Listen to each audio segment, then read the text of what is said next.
Hey, everybody, it's your girl, Pajama, with Pajama Live. Yay, I got it right. And today we're here at our all new time at 8 o'clock, 1 hour earlier. So, just so that there won't be so many sleepyheads checking us out.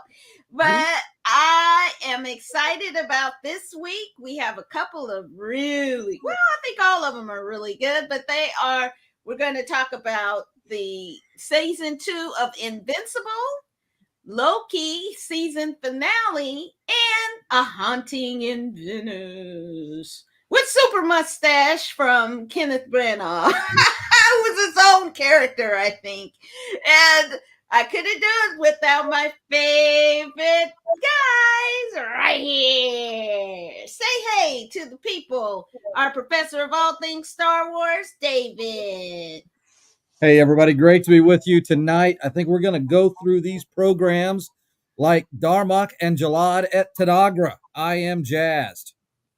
Okay. I got that reference. Thank you. Please, you can explain that later for the majority of people who may not get that. But of course, he got it because he is the guru of all things Marvel and Tolkien. Say hey to the people, Patrick. That was a Star Trek reference, but I still got it. So there you go. There you go. Hey, everybody. Glad to be with you tonight. Got some good stuff to talk about. And generally, I'm not the second best mustache on the show, but I am tonight. Yeah, that's true. And so first up, let's look at the return of Invincible. When I was a kid, I always wanted to be my dad. What if that happens? What if I become him and I don't even know it? I need to do more. I can save lives. Put me back out there. Dinner tonight? Go save the world, Invincible. You're way too good for me! Who are you? I call me the Shapesmith. There's an infinite number of dimensions, and I was born with the ability to access all of them. Shut it down, or I take it down. Make us. You have no idea how much I wanted you to say that. So arrogant, just like your father. People of Earth, the more you resist, the worse this gets. Oh, Patrick, what'd you think? It was okay. I mean, it was good, but it's just, I don't know. It's kind of discordant, the level of violence, the animation, and it's not. It wasn't like the more. It didn't feel like the anime style, which would kind of lend itself to it. Some parts of it did, but it felt like Saturday morning cartoon animation, which is not a great look when you're doing terribly bloody combat. Some parts of it did. I mean, I enjoyed it. It just, it was kind of unmemorable to me. So, yeah, it was a solid 5-ish. You know, I mean, I didn't hate it, but I didn't love it. Oh my god! Didn't hate it, didn't love it. David, what did you think? Well, I actually enjoyed it a little bit more. I think, continuing to get into the whole superhero metaverse kind of animated thing, kind of following along like with Spider-Man last week. I thought it was good. It has some good. I like the kind of the underlying theme more so than the action. Yeah. The action was good. It was a little bloody. But when you watch Gen X or Gen V or whatever it is we're doing, how many things can be bloodier than that? This was all right. If we don't always go a number scale, I'd probably, if we are going to do that, follow Patrick's suit, I'd probably put it in there that 7-8 category. It was fine to watch. Yeah. It's on streaming. I wouldn't like build my week around it, but it was fine to watch. Yeah. I really enjoyed it. I think that the themes are really interesting. I love the Mahler brothers. I just think they're great. Was that Kevin Michael Richardson? I think. Oh yeah. He does the voices, and he's done just so much. And I really like Stephen Ewan as Mark, and it's really Sandra Oh as his mom. I just think it's really adult, and the themes that they're dealing with, and I really enjoy the story.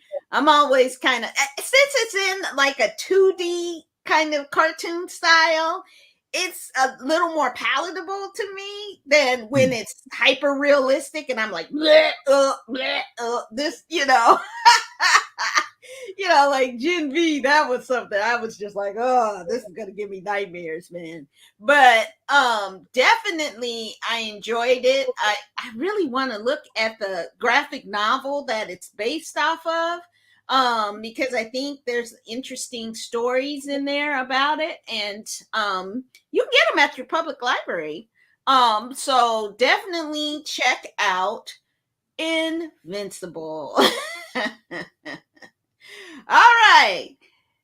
Is Loki now fulfilled his glorious purpose? Well, let's check it out on Loki. Loki, how much do you know? Let's assume I don't know much, but I'm a fast learner and I'm a god. Well, let's start at the beginning. Here we go. All of existence is in grave danger.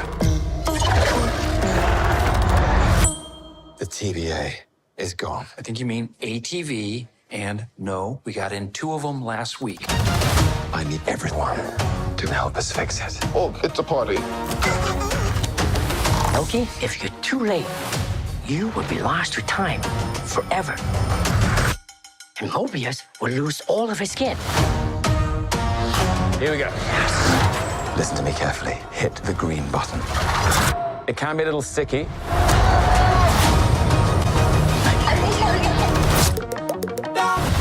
So it's now or never. Pretty cool. Patrick, give us some background, and can you also give us some info if you have on the comics as well? Well, I mean, Loki's always been a villain, but recently I've seen a lot of there's actually a Loki title by itself that you're seeing.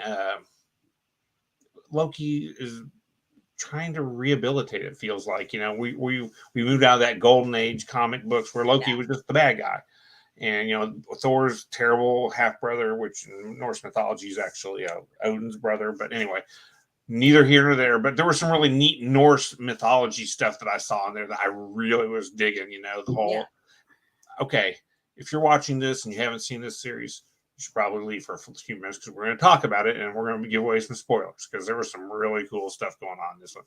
I loved this last episode. It made some of the weaker episodes really worth it because this was so well done. The whole jumping back and forth. Okay, I know where I need to start. No, that's not far enough back. I got to start further back. And in the way, I got to learn everything. Okay, centuries later, here we are. I've learned everything. And I was like, yes, he figured out how, and I know you were I could just feel you cringing across the country because it was so much time travel, but it was the best use of it, to be honest. It was amazing. And you got to see Tom Hiddleston, make Loki a good guy at the end when it looked to me, my first thought when I saw him sit on the throne was instead of the loom of time, the weave of the sacred timeline, you have the tree going, and it looked like Yggdrasil, which is the tree, the world tree from Norse mythology, is what it made me think of immediately. The one that Odin hung on for so many days in order to gain the knowledge of runes and all kinds of stuff. Really some interesting imagery that really recalled the actual mythological basis of these characters. Loved it. I mean, and everybody was cast so well that, and I don't see that. Can we talk about Sylvie though? Ugh. What? Okay, I guess that's all we need to say. Well, I mean, she's the worst. Sylvie was a throwback to a different kind of Loki, and I mean, you saw that, and the worst. The whole thing with that was, I mean, Loki was gender fluid mythologically. Yeah. Sometimes, and also species fluid because he impersonated a horse and some other things. Yeah, I mean, did a lot of different kinds of things, and you could see where maybe we're going to try to bring in some other Lokis, maybe. I mean, the multiverse thing has really opened up a lot, and it was really neat to see see Jonathan Majors come back in as he who remains, as opposed to Victor Timely, which was kind of a bumbling version of He Who Remains, but still one of the variants of He Who Remains, Kang. And I don't know if they're it looks like they almost could end the Kang story if they wanted to here, with Jonathan Majors, because I know that there's been some legal issues with Jonathan Majors. This Disney usually steers away from quite a bit. So we'll see how that goes. I don't know. I mean, they could really stick with him or not stick with him on this, because they built it in such a way that if things get great, they'll just keep going. If things don't get great, they go some other direction. I mean, they're bringing in all kinds of other stuff going on. So it's interesting, just a weird side note, Hollywood side note, that the villain in the Marvels is Tom Hiddleston's either wife or long-term girlfriend or whatever, but they're in a relationship, which I think is really kind of funny. That villains go with villains, so here we are. Anyway, but I really loved it. This was the best episode out of this season's of Loki, and it did a great job of tying everything up. And it was witty, it was smart, it moved at a proper pace. Yeah, well done. Yeah, David, what did you think? I do think it was the best episode of this series, and we've really, I don't know that we expected to see this kind of character arc with Loki. Yeah. But it's kind of fun, and I think Hiddleston has done a superb job in all of his Marvel performances. So he's been good. At the end of the day, when we talk about this kind of do-overs, I have to say that Bill Murray did it best with Groundhog Day. Oh, yeah. So when I'm looking at this, I think so. It's like, but it was good. It was neat. I love the little diorama that they had in there, and they showed the little man. I thought that was fantastic. A little toy set like in that for me. But I think he was, but Hiddleston was fantastic. It was neat to see where we're going, and I agree. I think the way the story was set up, Jonathan Majors has the option to be back in it. They can, go full bore with a gentleman who is a talented actor and who has brought a lot of gravitas to this role. But if they need to go in a different direction for whatever reasons, they're in a position to do that. I still think, Disney and Marvel are trying to find their way right now. I mean, this show referenced back, even in season 1, it referenced back to events that took off in 2012.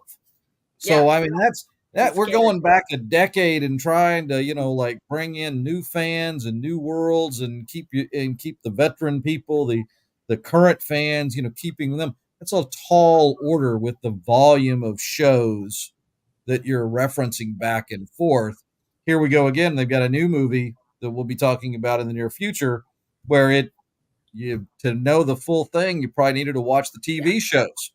Yeah. So that's another factor there with this. But watch Loki. It's good fun. Tom Hiddleston is a fantastic job. Wilson does a great job too. So definitely something to enjoy, and keep that Disney Plus subscription going. They can use your bucks. Nobody needs money, but more so than Disney, I'm sure. Ha! Right. Well, I have to say I wasn't loving this season until this episode. So this episode kind of redeemed the season, kind of saved it for me. I really enjoyed, even though I despise time travel stuff, it made sense here with what he was trying to accomplish. And what I also thought was Loki's, lose, but Loki's also sacrifice. And so and you saw last season the historic era kind of Loki, like from the comics, made a big sacrifice in order to move, and that was his glorious purpose.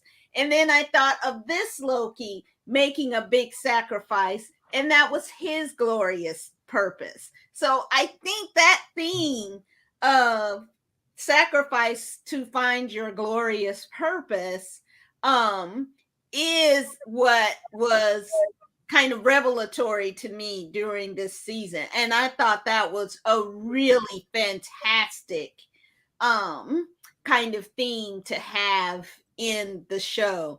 Sylvie's character, man, they did it right, because I could not stand her at all. And that's a mark of a good, villain character. I couldn't stand her. I was like, every time I was like, God, stop being so selfish, you jerk. And so I just couldn't take her anymore. Wumi Mosaka, I think that's how you say her name. B15, her character, fantastic throughout. I wish there was more of her in this season. I love Owen Wilson. I was interesting that his what happened with his character at the end. I thought that was really interesting. But Kiwan Kwan, he stole every episode he was in. So yeah. I really enjoyed the ensemble and the story. I mean, this episode, that's how you kind of, I think this could wrap up the series. Not just Jonathan Major's character. I thought that would be a great kind of resolution to the show in case they didn't pick it up again. I thought that was a great series ender kind of episode. And then, Tom Hiddleston, if he wanted to move on from the character, could move on from the character. So I thought that, Jonathan Majors, I know you guys talk about his troubles, but he has not been convicted of anything. So he, I think Disney's going to stick with him because he is not been convicted of something, and the charges have been thrown out. And the person who accused him has gone to jail and have been charged and released. So, I think that Jonathan Majors still has a future with Marvel, and I think that they will find a way to keep his character. But I kind of hope that the future is it the Secret War with the shapeshifter people, the Kree? Is that who it is? Trying to take over in Secret Invasion. I think that's Skrulls, not Kree. Skrulls are shapeshifters. The Skrulls. That's right. Sorry, the Skrulls. Oh, sorry. Sorry, the Marvel. Listen, how many characters do you have to remember in Marvel Universe? But those are like entire species. There's not a character. Okay, but listen. So what I'm saying is that I think that has better legs to it, because then you could switch out people easily in the Secret Invasion type of story than you can with this time shifting stuff. So I'm hoping that they do an alligator Loki special for the holidays or something. That'd be funny. Amazing. And it'll be interesting to see. So I think this might be a series ender episode to the series. And but it was a fun, really great way to either a series ender or a season ender. So we'll look forward, if there's another season, for Loki. Okay, definitely go and watch it. That's for sure. Okay, next up, I think the mustache did it, honestly. It certainly has a life of its own and really high star power in A Haunting in Venice. Let's take a look. Hello, young man. I've found someone. I can't explain it. I've looked at it from every which way, and I can't figure it out. Time to put some life back into your life. Did you not hear? This is urgent. Spot the con I can't. Come with me to the orphan's Halloween party. Then afterwards, we're invited to a seance. Good doctors and good nurses took care of good children. Until the plague. A medium boasts of having a vision of murder. Now she is dead. One of you felt her eyes upon you, killed her, tried to kill me. No one shall leave this place until I know who. Who hurt you? What happened? Murder! He must have found that I wasn't as rich as he thought. Bonsoir, madame. I must say that I expected someone more... Dramatic, ridiculous. An old crone? Yes, this is the perfect word, the crony, the old crony. Okay, David, I know you are an Agatha Christie aficionado. What did you think of A Hunting in Venice? Well, on its own, it's a good movie. Yeah. It takes so much license with the Halloween party story that Agatha Christie wrote. The characters, Kenneth Branagh's interpretation of Poirot, which is vastly different and vastly wrong. Honestly, it does not do service to the character. He's fun. It's fine. He's a wonderful actor. So it's a neat thing to see. I saw it right before Halloween and loved it for what it is. But if you really want Agatha Christie, you want to read Agatha Christie, you want to see the BBC versions of it.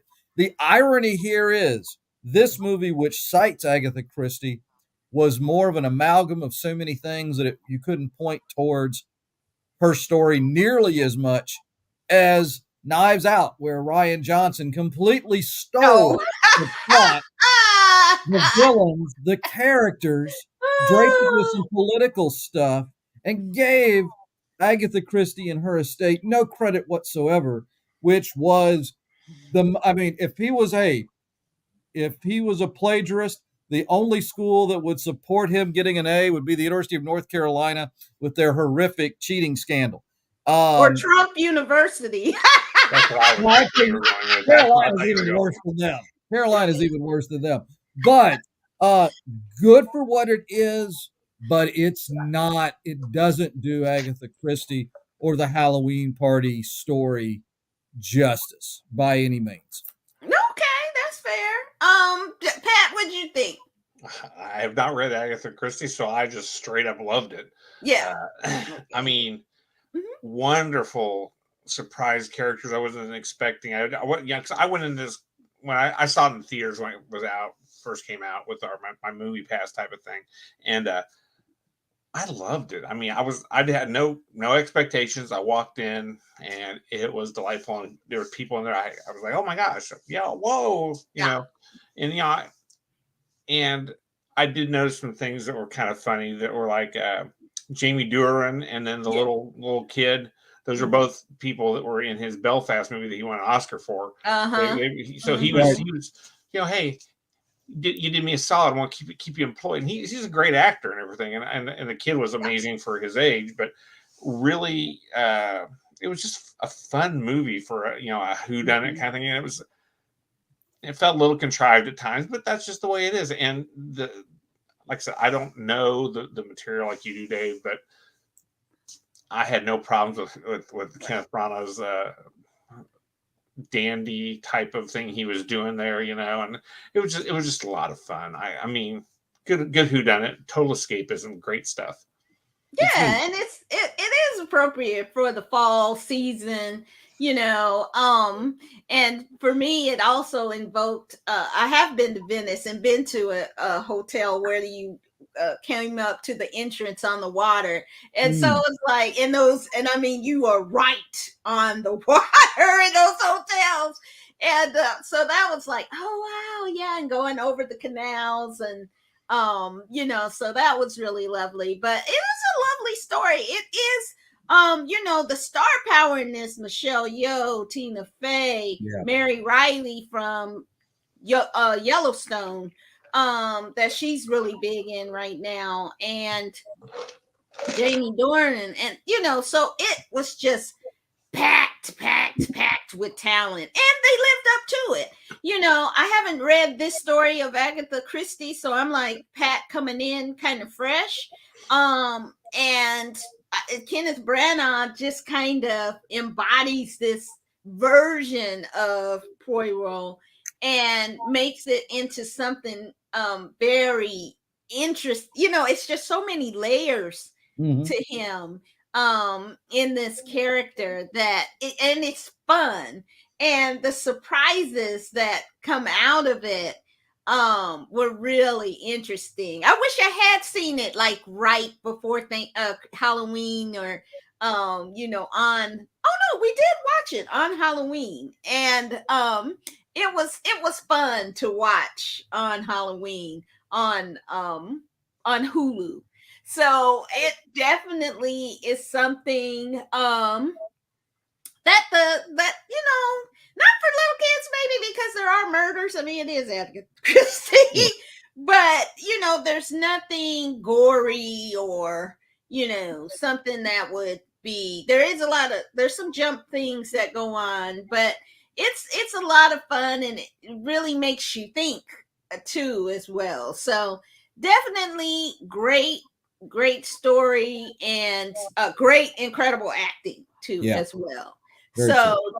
Check out A Haunting in Venice if you haven't. Okay. Next week, man, I've been telling as many people as I can about Blue Eye Samurai. We're going to review. We're also going to talk about, we're going to go and see the Marvels and come back with a right out of the theaters review. And we're also going to check out the funny Quiz Lady on Hulu. So definitely some really strong female character stories next week. And so I think we're gonna have some fun. Can't wait to get in the theater and watch the Marvels. See what I'm gonna try and binge as much as some of these series as I can to remind myself of each of their origin stories. So, David, that's it. Say goodnight to the people with any final parting words. Well, so long, everybody. Hope you are having fun this week. We're going to look forward to being with you again as we watch the Marvels. We're going to grab our popcorn and tell you if it's a hit or miss in the next superhero addition to Disney's ever-growing library of shows. Yes, Patrick, say final words and good night to the people. Final words is I'd like to congratulate anybody in the Screen Actors Guild for getting a decent contract. Yay! Way to go. And I would tell everybody who else is watching that is not in the Screen Actors Guild but loves their work, be patient. You're going to be about 3 to 6 months before you get a lot of the stuff that you thought you were getting this for Christmas, because it's going to be pushed back for all this little bit of time, but hey, good for them to get a good contract. I'm always 100% support the labor movement, and everybody should be in a union. If you're not, it's the only way to talk to your boss. Anyway, so other than that, have a good week. I will see you next week also. Great. And definitely we're excited about what's coming up next, and seeing you here next week at our new time, 8 p.m. Eastern. And we'll see you next time. Take care. Bye.